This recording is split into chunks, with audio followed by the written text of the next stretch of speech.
Over hand stitching today.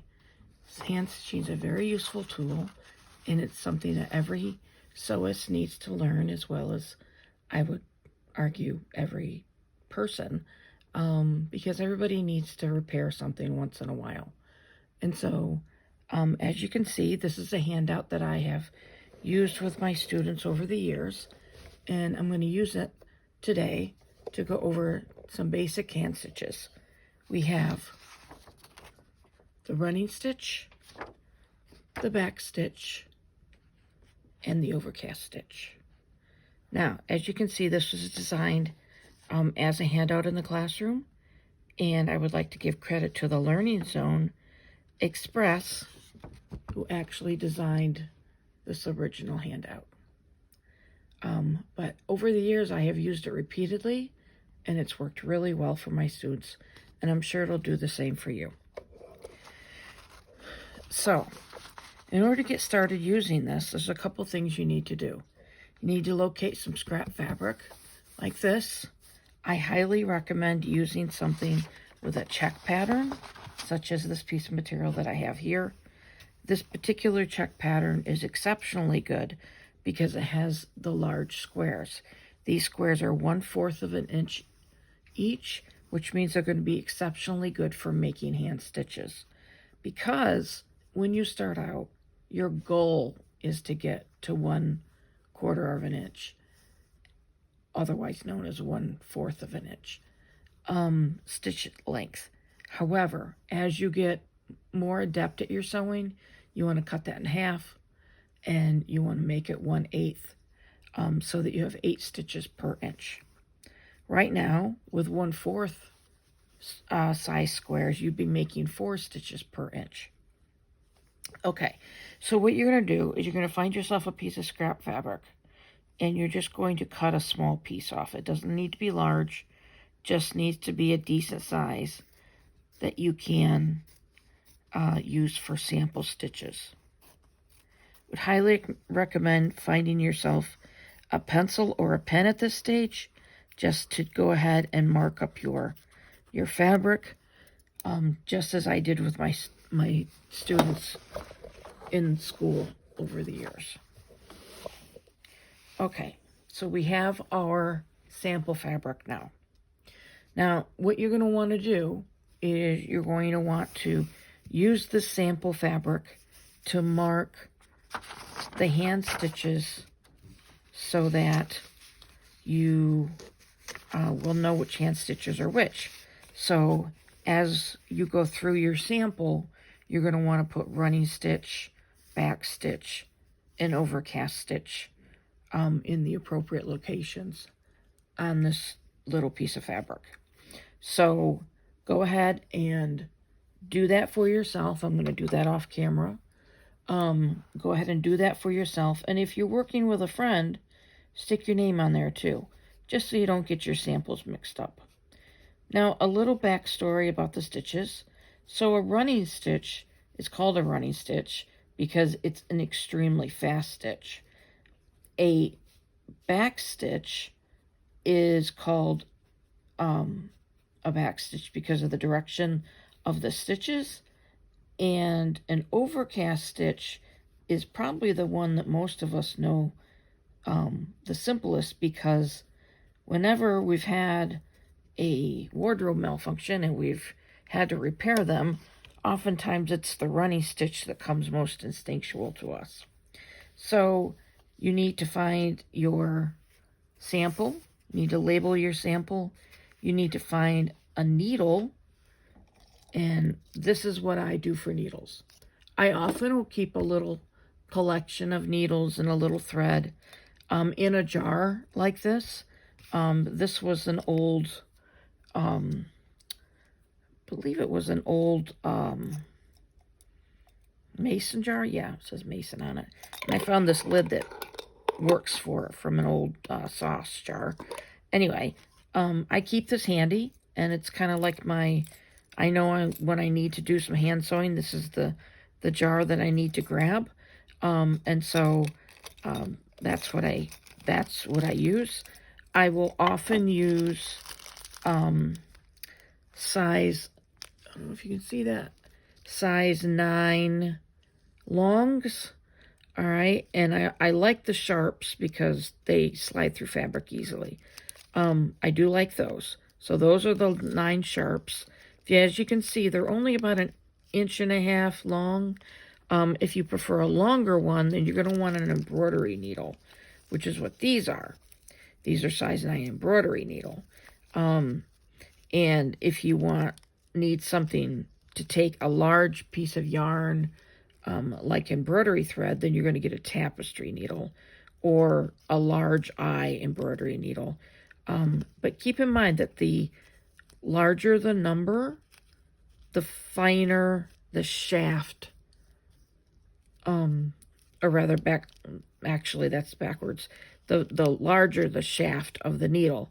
So if you don't have a very forgiving fabric, you're going to want to go 9 and under, although I wouldn't go any further than 7. And if you have a forgiving fabric like denim, you could actually go up to 11 if you want to, but I wouldn't recommend that. I find that difficult to work with. 10 is probably the largest diameter needle that I work with. But as you can see, these embroidery needles are just a tad bit longer than the ones that I had in this other package. So, you might be asking yourself about brands. Brands don't really matter with needles, especially at this stage. If you were doing very, very fine work and you were doing work for other people, you were in the business of sewing couture garments, then we could have that conversation. But for the home sewist, any reputable brand, you'll see that these are bone. There's from France. There's another brand called Clover. It's very good. I have, again, been a Singer sewer all my life.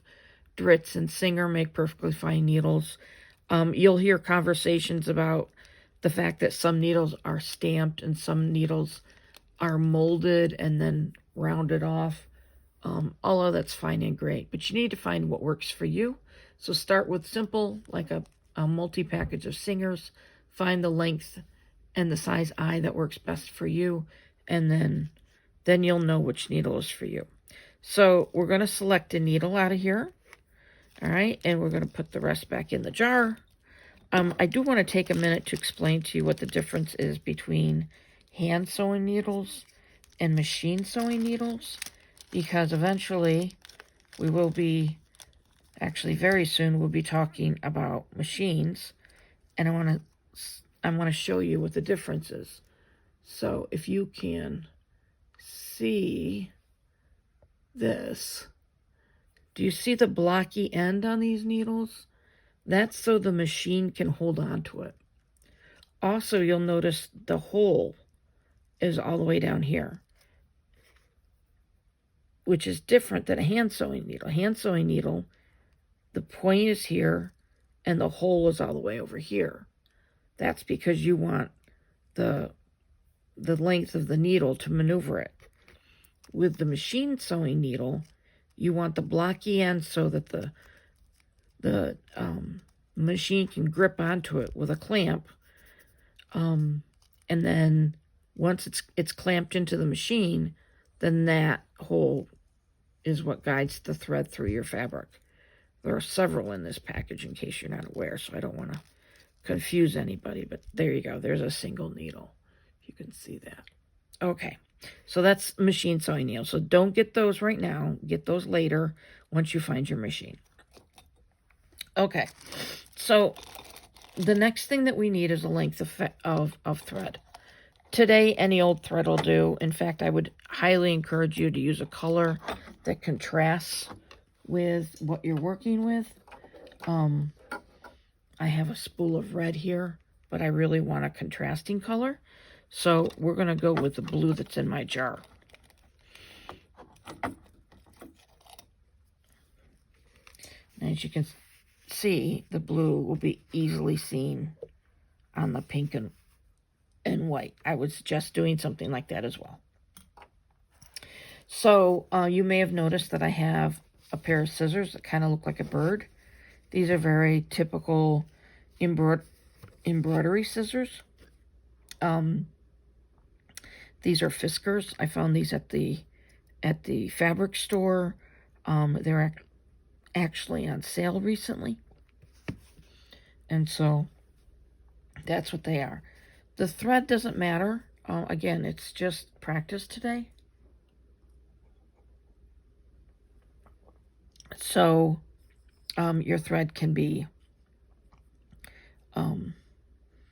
the dual duty, as I suggested before, which is similar to what's currently on my machine, or it can be, this is Gooderman. You can use any thread you have around the house. You might have a little sewing kit. Even that'll work. Just make sure that the thread is contrasting with the color of your fabric so it's easily seen. So whenever we sew, we use an arm's length of thread. So you take the spool in one hand and you stretch it out your entire arm, kind of hold it between your two fingers where it ends, and then trim it off. Okay, put that back in the jar. Get some light on the subject here.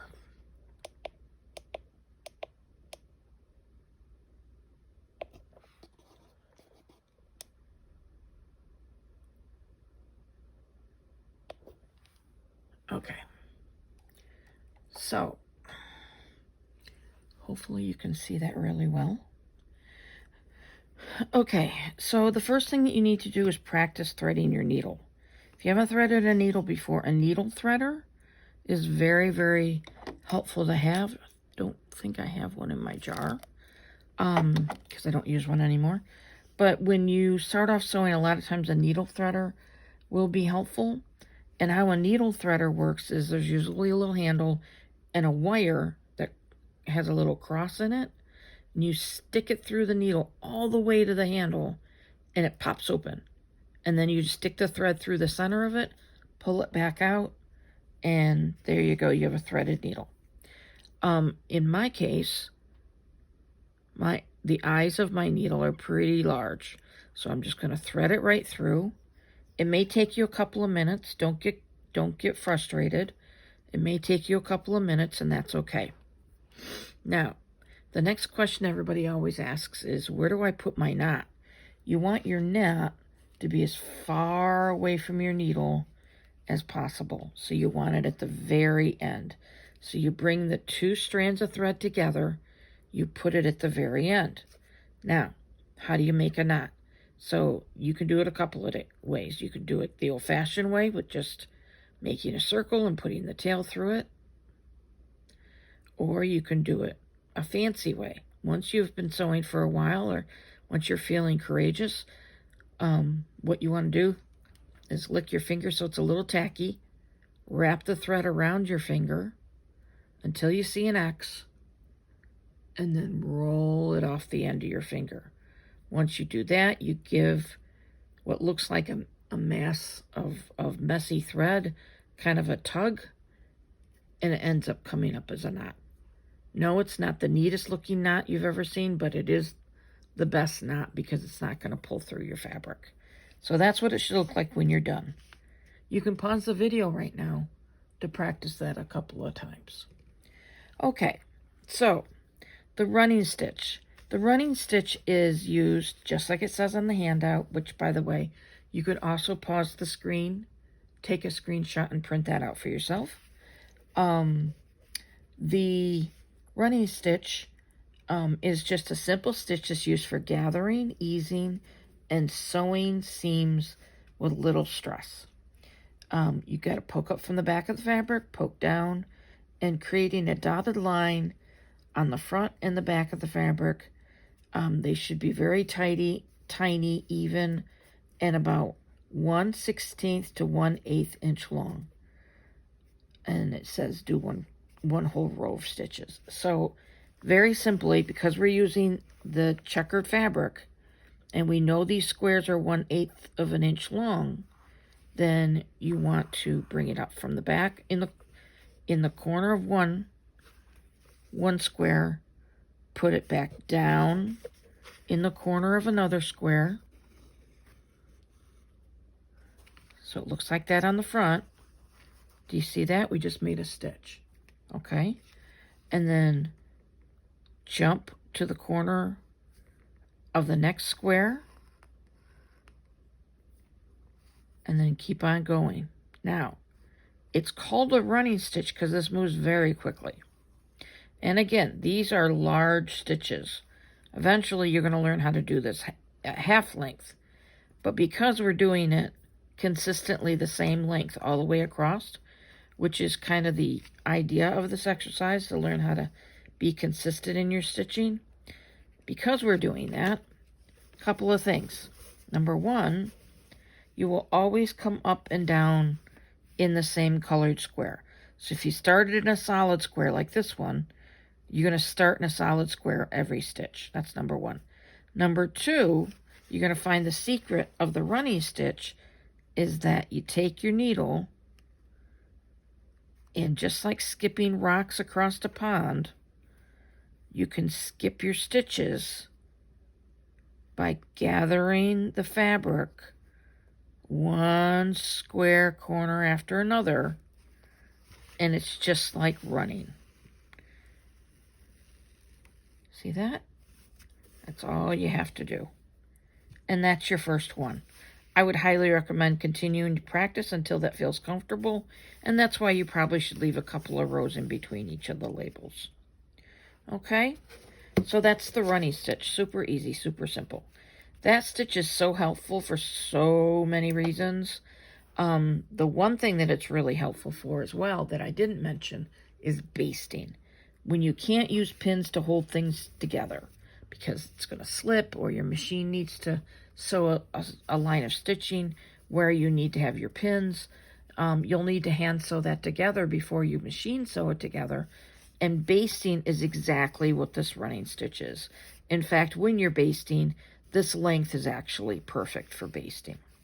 Okay, so let's go to our next stitch. Our next stitch is the back stitch. The back stitch starts out looking like the running stitch, as you can see here, but then it goes back and fills in each of those spaces. So as it says here, this is a very strong stitch. It's used to repair seams. It's also used for simple embroidery projects. You begin with a tiny running stitch, and then you back up into the last thread and poke out under, and then poke ahead and pull. That sounds very confusing, but I'll explain to you in a minute. This stitch should be about 1/4 of an inch, so half the length of our square, but we're going to do it the full length of our square today. And make connected line on the front and the back of the fabric. Do this for a whole row. Okay, so what you're going to do is you're going to come up just like we started our running stitch. And for the first stitch, when you start back stitching, you're going to make a running stitch. So on this line, the square that I chose to come up in was a shaded square. Whatever makes you happy, just figure out which square you want to start with. Then, for the next stitch, just like the running stitch, you're going to jump ahead to the corner of the shaded square again, but this time, you're going to go back. And what that does is create a locking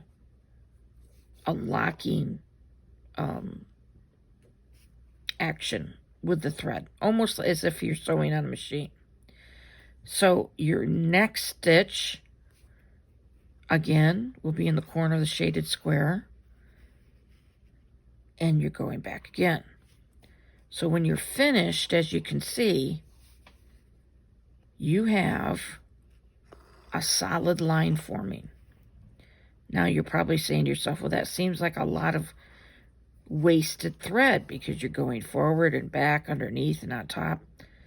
It is a lot of extra thread, but it's also the strongest hand sewing stitch, as you can see on the back and on the front. So I often, when I'm sewing, will hold my fabric between two fingers like this, and it makes life a little easier in case you were wondering. And yes, there is a fast way of doing this stitch too, where you skip ahead. And this is just like skipping rocks on a pond, and you keep on going. Okay, so that's a back stitch. This one may take a little bit more practice, and you always want the stitches. See how that one didn't exactly meet? So that's an error. You don't want that. What you want is this beautiful line here. Okay? All right. So the last stitch that we're going to go over today is the overcast stitch. And then I'm going to show you how to knot off. Okay? An overcast stitch is a very simple stitch. It's very strong and tough stitch. You can use it to finish off the edges of fabric. You can use it to join two pieces of fabric together that have torn or that need to be joined together for whatever reason. But it's very, very strong. It's often also referred to as the whip stitch because it whips things together very quickly. Now, take stock of your thread. If it's getting to the point where you think you might need to rethread your thread, then you go ahead and do that. I have to do that as well. So take a moment, rethread your thread, pause the video while we get ready for our next stitch. Our next stitch gets started very similar to the other ones, very similar to the overcast, or rather the running stitch, with very little exception except for location. So if you're overcasting, you're typically overcasting near the edge of the fabric as opposed to somewhere in the middle. Running stitches, back stitches can happen anywhere. Overcast stitch almost always happen at the edge of the fabric. Or if you're joining two pieces of fabric together, then they'll be near the raw edge of the fabric as well. But it will be a double layer as opposed to a single layer. And when you're overcasting to join something together, you would always first baste or do a running stitch or a back stitch as your main line of stitching, and the overcasting would simply be to finish off the edge so your seams don't come unraveled during the wash. Okay. So an overcast stitch is very simple, and it follows its name. So what you do is you start off by coming up. Let's start off by coming up in the corner of the solid square, just like we started with our running stitch. Right? And then what you're going to do is you're going to cast over the edge or lay over the edge of the fabric and come up in the corner of the square like that. Can you see that? So I started here. Instead of hopping over to the corner and going down from the front to the back, I brought it again through the back. Okay? Just like that. And what that does is it kind of creates a bind, a finish over the edge of the fabric. And you keep doing that. So for the next stitch, we throw the needle over the edge, we cast it over the edge, and then we bring it up in the corner again.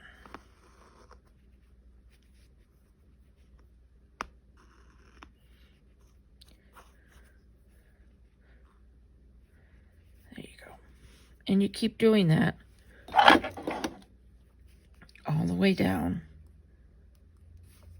to the end of the fabric, or until you're done practicing. When I was teaching at school, I would make my students go all the way to the end, but you guys are adults. You don't need to be micromanaged like that. Here we go.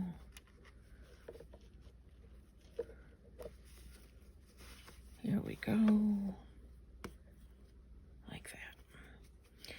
You see how that binds over the edge? And the tighter you pull it, the more rounded it would be. So if you were, for instance, making cloth napkins for your table, you might want a rounded edge, and you would just simply give that a tighter pull, and it would round everything together as if it was an actual rounded rounded hem. You've probably seen that kind of hem before, and you didn't even realize what it was. After a while, you're going to start looking at things completely different. You'll start noticing details on fabrics and dresses. Oh my gosh, there's so many good videos out there. Yesterday I was watching something from the Gilded Age about their costume designs. Anyway, so as you can see, as I just did, you want them to be really pretty. You want them to be slightly slanted. You can arrange them a little bit so that they land exactly where you want them. And if I give it a little pull, you see how it's already turning? That's what I'm talking about, how you could use it as a hem finish. And I kind of like how this fabric looks with a little fringe. If you don't, and you don't want that to stay there, if it's an exterior finish, so it's going to be seen by other people, you might want to trim that, but honestly, I wouldn't bother. Because the more you trim, the more the stitch has to maintain its integrity, so I would leave it, but those are just thoughts. The other thing you could do is you could have allowed more of the edge to fringe, and then do this in the same color as the fabric, and then you would have a nice little fringe on your blanket, and that would be nice. Okay, so we've talked all about these stitches today. The last thing I always want to share when we're talking about stitches is how to knot off a line of stitching. So I'm going to do this over here on the edge. So we're going to go into the corner of a square just so we can have a stitch to play with. And we're going to make a stitch or two. All right. And then what you're going to do at the end of every line of stitching, so you would never leave them loose like this. You would always knot them off. So what you will do is you'll pay attention to the top of your needle, and you'll put a take that needle and spear a tiny little hunk of thread right there. You see that? Let me do that again for you. Tiny little hunk of thread. You see that? Okay, you can go big or you can go small. Usually this is done on the back side of the fabric, so no one's ever going to see it. So get used to your thing, your particular style. Oftentimes when I'm doing it, I'm poking through the back side a little bit, feeling the needle come through. After a while, you get really good at feeling that through the fabric. A lot of people ask me about this point about a thimble. Some people are very, very good with a thimble. I prefer to be able to feel my fabric and feel my needle and how I'm working with the fabric. It's very important to me to feel. So I don't like thimbles. But if that's important to you, you could look into them. There's also this new thing where they're making needle pads. So they're like little stick-ons. That's kind of cool. I think I could get used to that. Anyway, so what you want to do is you want to grab that little bit of fabric with the point of your needle, and then so you have this tiny little hill, right? It's almost like you speared the hill. That's what I used to tell the kids. If you can't get it, if you don't understand, just make a little hill in the fabric and spear it. Just like that. See? Same thing. A little bigger, but same thing. So what you're going to do is once you have your little speared hill or your little hunk of fabric, what you're going to do is just pull your needle through slowly. Now, when you get to the point, well, there is a loop, a 2-strand loop. You're going to grab it with the point of your needle, and you're going to thread the needle through that loop before you fully pull that stitch through. And then you're going to go back and like right on top of that, exactly the same place, not a new place, but the exact same place. You're going to put your needle through again. Again, you're going to grab that loop before it disappears. Sorry, that's kind of a mess. It's hard to see. But you're going to let it go low. And before it disappears, however, you're going to put your needle through both threads. So that's one. That's the other. Sometimes they get twisty like that, and that's okay. You just pull it. See how it's all organized now? You pull it. You give it a good tight pull. Make sure both loops are pulled through. And when you feel that so it doesn't want to move anymore, you know you got yourself a knot. So you just trim it close to the knot, and you're done. As my handout says, we then place our needle in our circle so we keep track of it.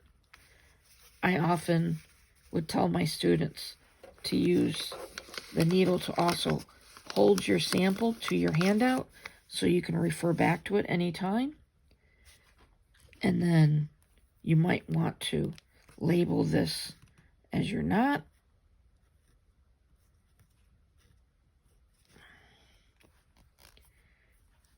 And you're done for the day. If you have any questions, message me below. And we'll see you soon. Next time we talk, we're probably going to go back to the patterns because we're ready for that. All right? Have a great day.